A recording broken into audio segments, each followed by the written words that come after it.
California shines by day, but at night, it remembers the killers that walked its streets. From whispered names to crimes too brutal to forget, these are the stories that left scars on the Golden State. If you're drawn to the darker side of true crime, subscribe to Roadside Tales and stay with us until the very last mile. Case 1. The Golden State Killer. It started with small things. In the quiet neighborhoods of Visalia, California, sometime around 1974, people began to notice items missing from their homes. A single earring left behind, a drawer emptied. Nothing valuable, just personal. Then came the break-ins. Someone had been watching, slipping through windows, moving silently through hallways, not stealing but unsettling.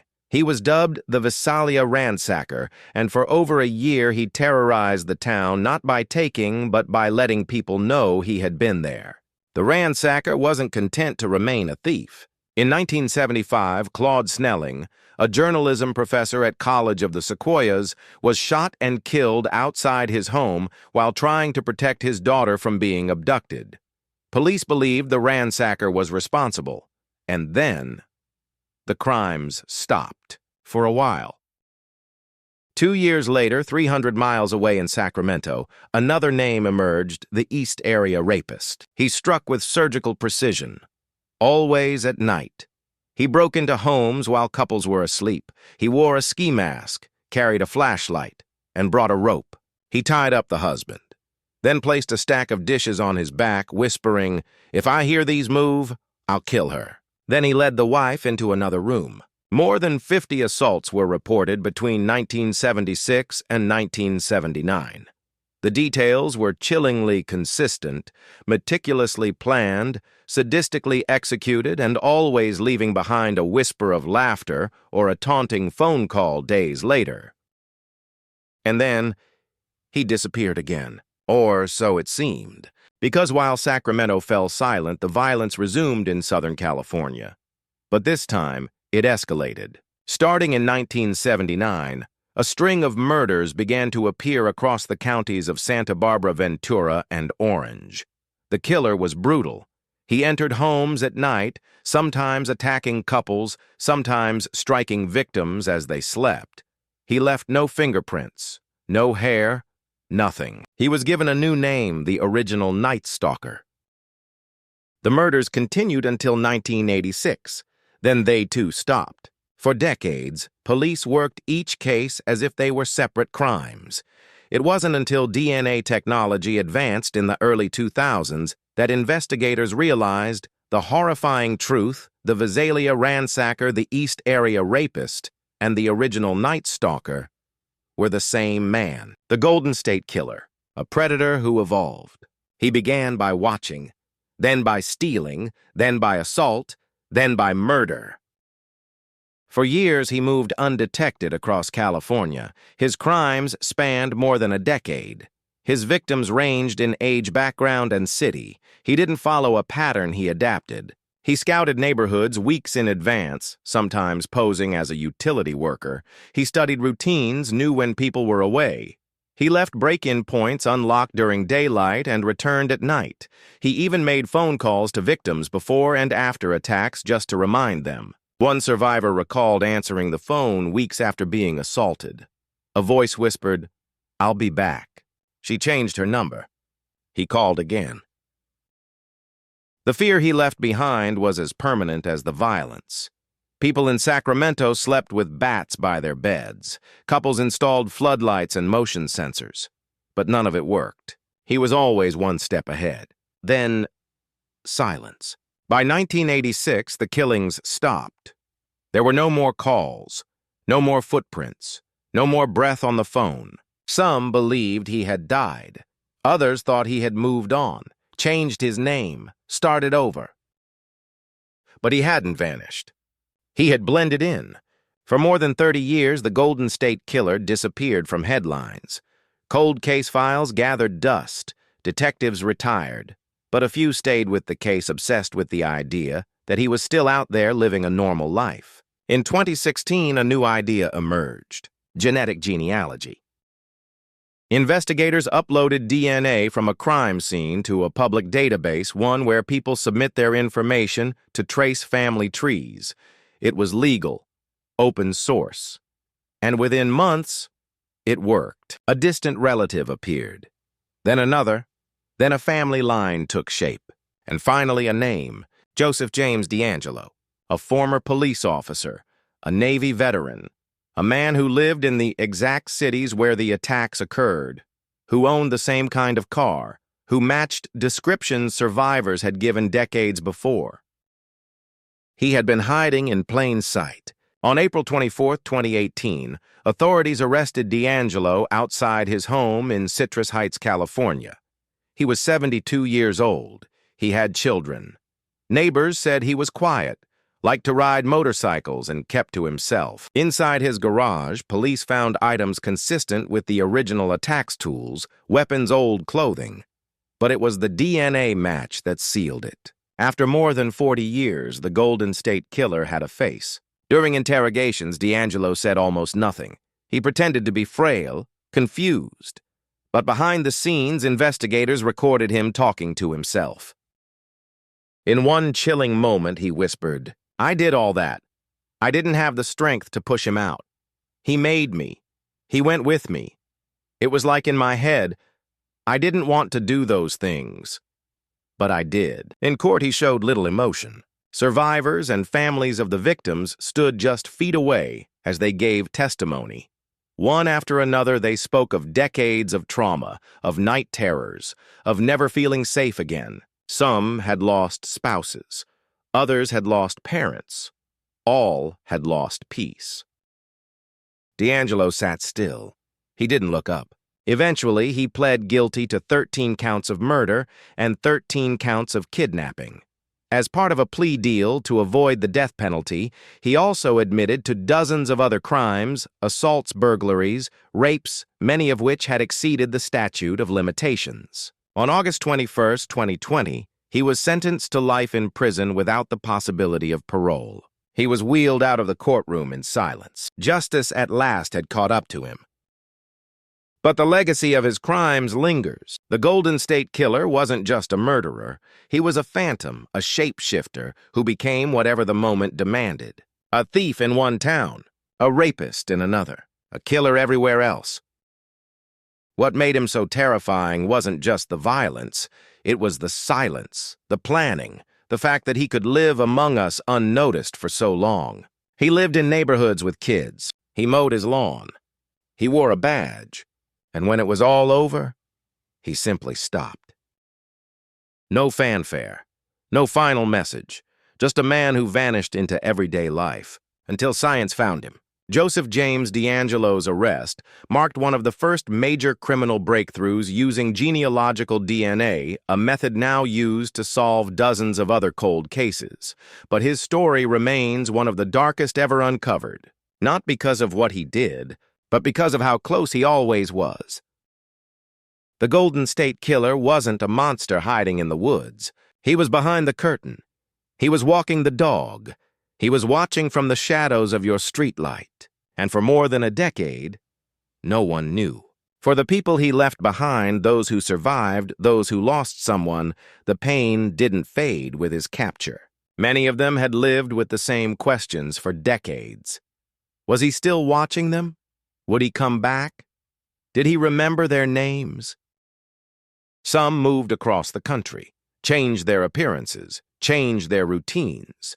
But no matter how far they went, he had already stolen something they could never get back. Sleep, security, silence. Several victims reported receiving phone calls years after the attacks.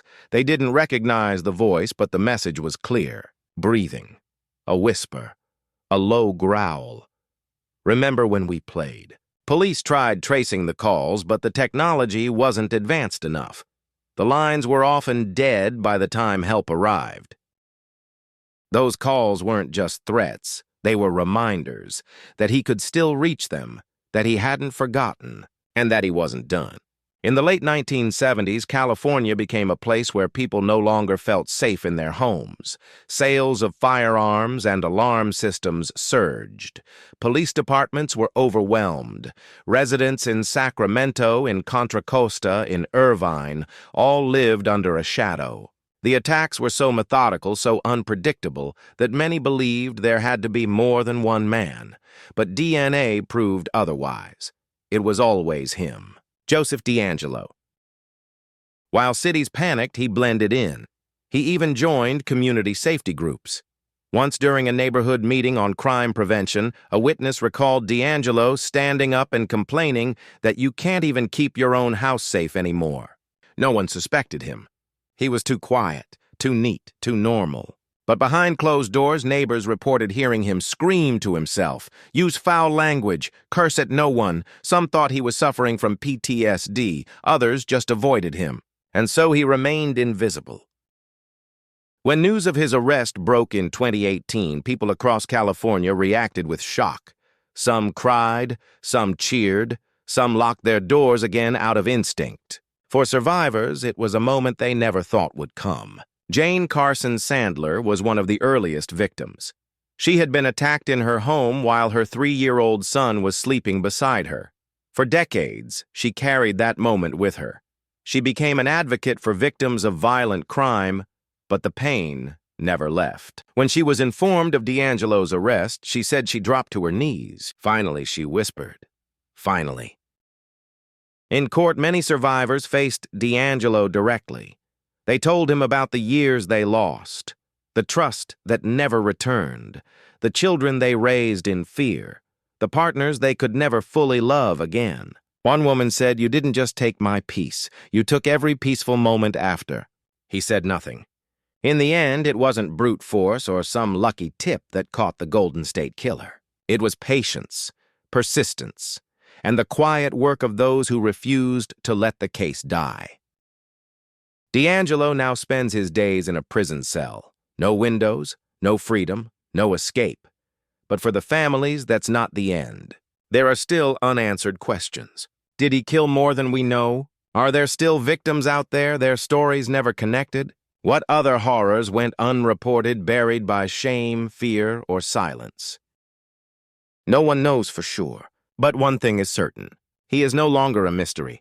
The man who stalked the streets of California, who shattered lives and taunted families, is now locked away. Not just behind bars, but behind the legacy of his own darkness. His story is not just one of crime. It's one of time, of how long evil can hide, of how easy it is to look away, and how powerful it is when we don't. The Golden State Killer showed the world how much damage one person can do when left unchecked. But his capture showed something else. That truth can take decades. That justice doesn't vanish with the years. And that even in the coldest of cases, there's always a trace, always a thread, always a way through the dark. You just have to keep looking. So now his name is known. His face is public. His crimes have been spoken aloud one by one.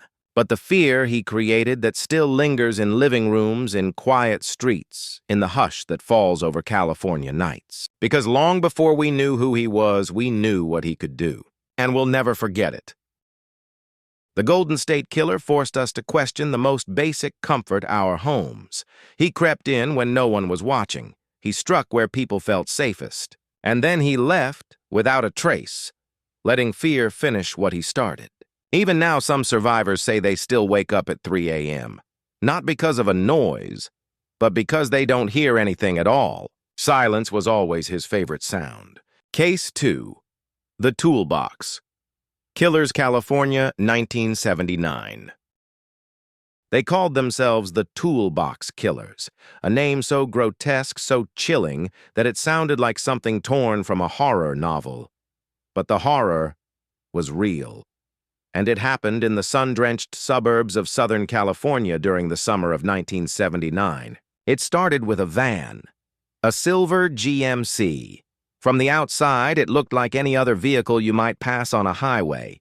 Inside, it was a trap, reinforced walls, soundproofing, a collection of pliers, screwdrivers, hammers, and ice picks, ordinary tools, transformed into instruments of terror. Inside that van were two men, Lawrence Bittaker and Roy Norris. Their paths crossed in 1977 inside California Men's Colony, a state prison in San Luis Obispo.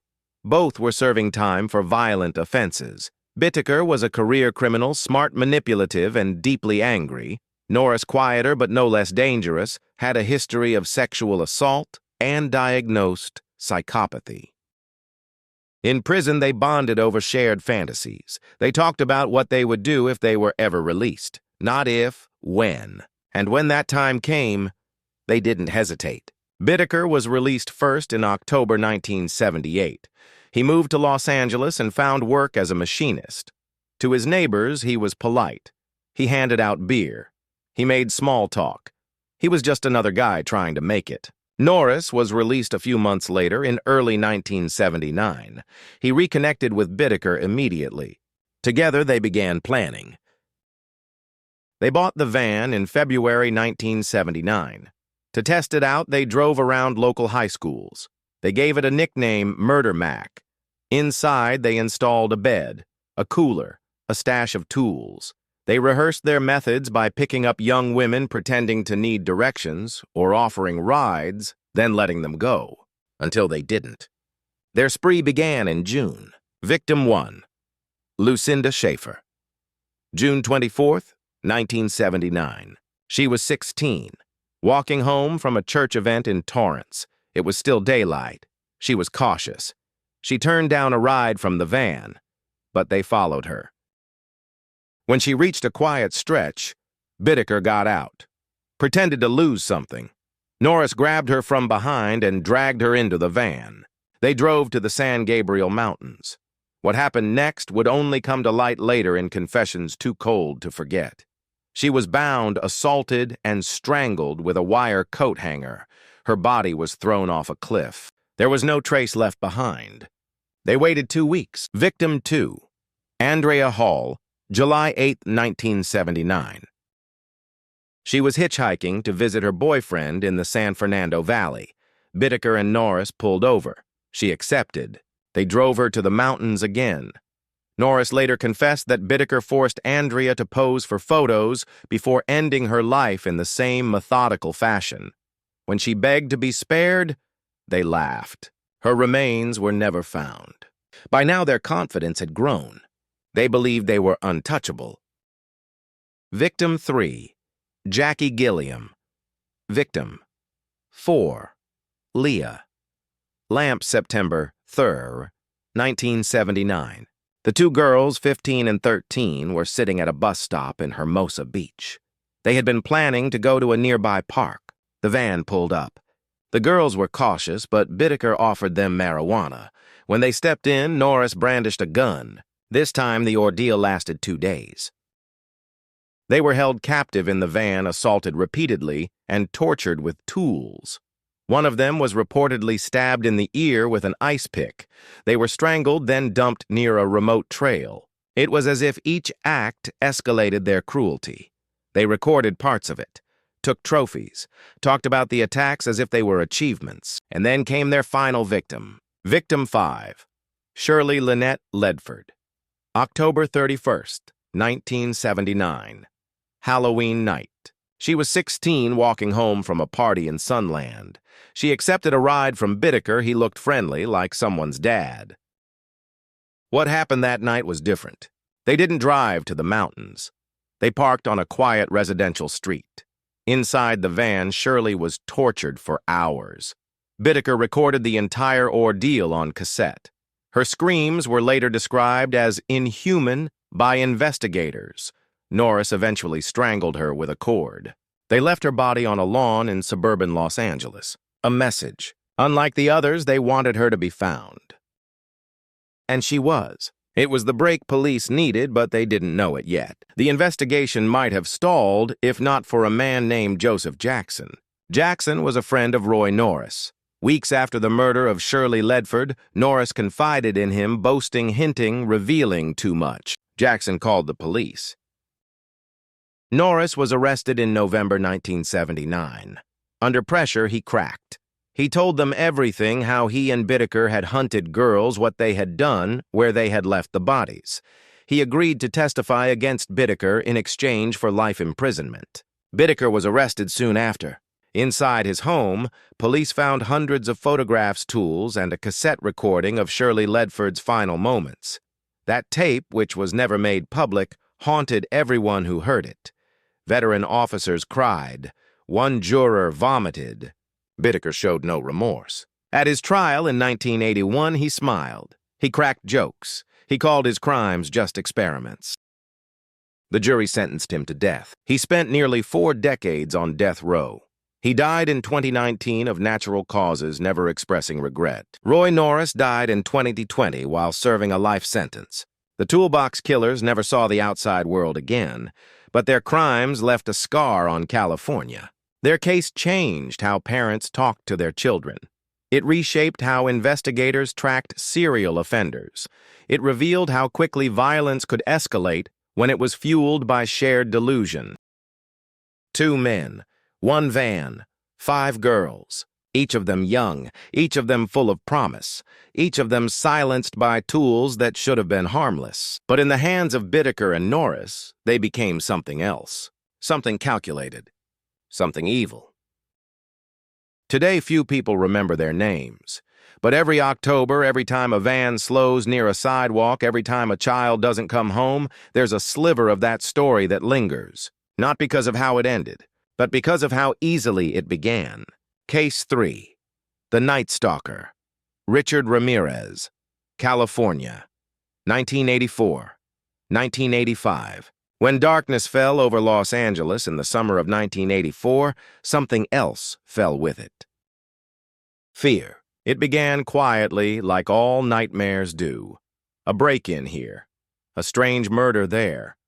But what made the city uneasy wasn't just the violence, it was the randomness, the absence of pattern, the absence of mercy. The press would later call him the Night Stalker. His real name was Richard Ramirez. Born in El Paso, Texas in 1960, Ramirez grew up in a troubled household. His father was abusive. As a child, he suffered head injuries and witnessed graphic violence. He became withdrawn, obsessed with horror movies and the occult.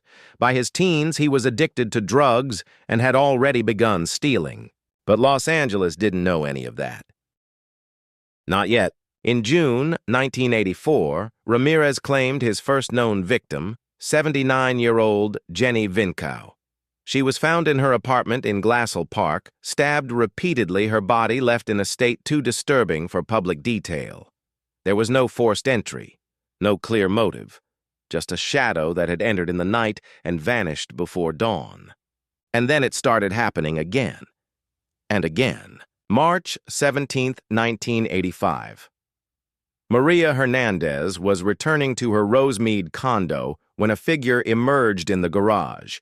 He shot her, but she survived thanks to her keys deflecting the bullet. Inside the condo, her roommate Dale Okazaki wasn't as lucky. She was shot in the head. Within an hour, another woman, Tsai Lian Yu, was pulled from her car and murdered in Monterey Park. 3 attacks. 1 night, 1 city. Police knew they had a serial offender, but he didn't behave like the others. Ramirez had no consistent victim profile. His victims were men and women, elderly and young. Some were assaulted, some were spared, some were shot, others were bludgeoned. Sometimes he used a knife, sometimes a gun, sometimes just his hands. It made him impossible to predict. He struck in the suburbs, in city centers, near highways, behind locked doors. He scaled walls, slipped through windows, attacked in the dead of night, often between 2 a.m. and 4 a.m. He left symbols, pentagrams carved into skin or drawn on walls. He whispered about Satan. He mocked victims' prayers. He demanded they swear to the devil instead. And still he disappeared before the sun came up. As the killings mounted, the city unraveled. Gun sales skyrocketed. Hardware stores ran out of locks. Families slept in shifts. Some refused to sleep at all. The LAPD received thousands of tips, but Ramirez seemed to be everywhere and nowhere. He was called a phantom, a ghost, a demon in human skin. Then came the mistake. On August 25, 1985, Ramirez broke into the home of Bill Carnes and Inez Erickson in Mission Viejo. He shot Carnes in the head and assaulted Erickson, but she survived, and she saw his face. Not just saw it, remembered it. She helped police sketch a composite. A fingerprint left on a car finally matched a name, Richard Ramirez. His mugshot was released to the public, and then fate took a turn. 3 days later, Ramirez boarded a bus to Arizona. But unaware he had become the most wanted man in California, he returned to L.A. shortly after. At a corner store, he saw his own face on the cover of every newspaper. Panicked, he ran. People recognized him. He tried to steal a car. The owner chased him. Others joined in. A crowd formed. They tackled him, held him down, beat him bloody. When the police arrived, Ramirez was in handcuffs surrounded not by officers, but by ordinary citizens who refused to let evil slip away again. At his arraignment, Ramirez raised his hand and said, "Hail Satan." His trial was one of the most expensive in California history. Over 4 years of legal back and forth, he smirked through testimony, flashed pentagrams drawn on his palms, received fan mail, he had groupies. Some claimed to love him. One even married him in 1996 while he was on death row. In the end, he was convicted of 13 counts of murder, 5 attempted murders, 11 sexual assaults, and 14 burglaries. The jury sentenced him to death. His reaction? Big deal. Death always comes with the territory. I'll see you in Disneyland. But death didn't come quickly. Ramirez spent the next 23 years on death row in San Quentin. In 2013, he died from complications related to cancer. No final words, no remorse, just silence. His crimes left more than victims, they left trauma. Generations who remembered the nights when locks didn't matter, when a name whispered on the news sent shivers down every spine. Because Richard Ramirez didn't kill to get rich. He didn't kill to cover tracks. He killed because he wanted to, and that perhaps is what made him so terrifying. Evil doesn't always hide in shadows. Sometimes it walks in daylight, right past you. These were just 3 of California's darkest stories, but the road holds many more. Subscribe to Roadside Tales, where true crime never sleeps.